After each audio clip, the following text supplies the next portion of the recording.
Pernah kebayang nggak, apa sih yang terjadi sama sampel tanah atau air setelah diambil dari alam? Nah, hari ini kita bakal ngikutin perjalanan hidupnya yang luar biasa, dari lapangan sampai jadi data yang siap dianalisis. Kita mulai dari angka yang lumayan bikin kaget nih, 90%. Itu tuh perkiraan data yang asalnya bukan dari lab yang canggih loh, tapi justru dari perjalanannya si sampel itu sendiri. Coba bayangin, 9 dari 10 potensi kesalahan itu terjadi bahkan sebelum sampelnya dianalisis.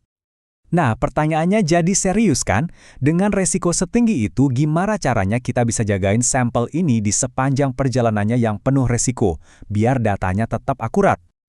Oke, biar gampang, kita bakal bedah prosesnya pakai peta yang udah teruji. Proses 7 langkah yang jadi semacam riwayat hidup si sampel. Nah, ini dia nih, peta perjalanannya. Ketujuh langkah ini tuh jadi kunci utama buat mastiin petualangan sampel kita nggak sia-sia dan datanya benar-benar berkualitas. Oke, langkah pertama. Sama kayak petualangan lainnya, semua harus dimulai dari rencana yang matang.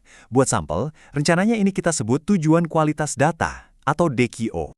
Jadi, di sini kita nanya dulu hal-hal mendasar. Proyek ini buat apa sih? Masalah apa yang mau kita pecahin? Data apa yang kita butuhin? Terus data ini nanti mau diapain? Kapan dan di mana kita ngambil sampelnya?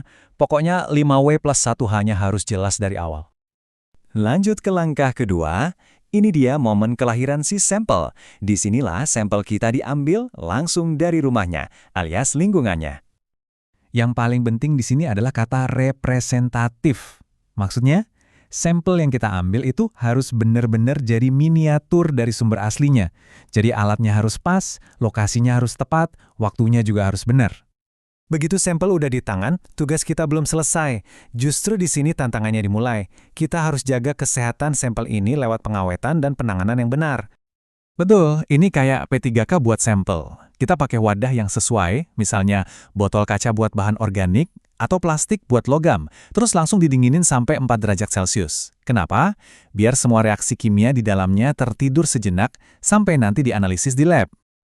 Nah, bayangin deh, sampel ini kayak barang bukti di TKP. Supaya bisa dipakai di pengadilan ilmiah dan hukum, semua jejak perjalanannya harus tercatat rapi.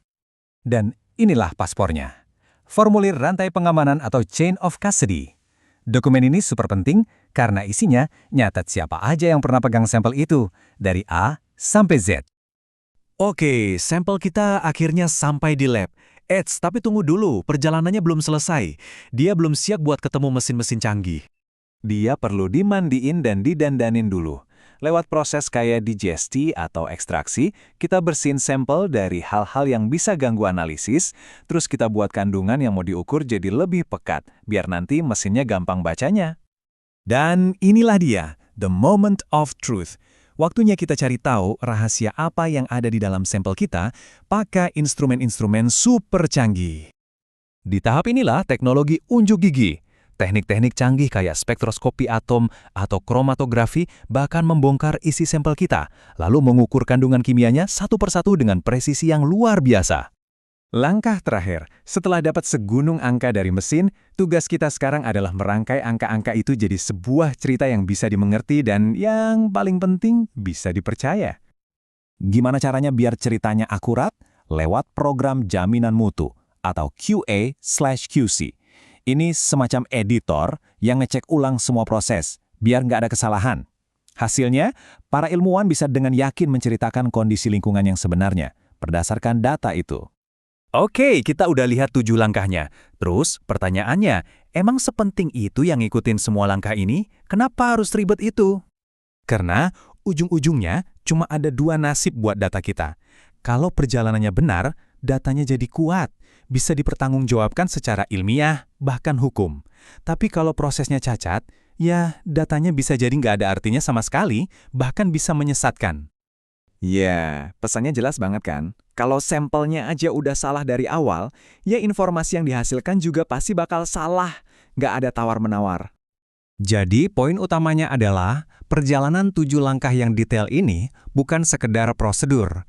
Ini adalah cara kita memastikan bahwa data yang kita dapat itu benar-benar jujur, benar-benar menceritakan apa yang terjadi di lingkungan kita.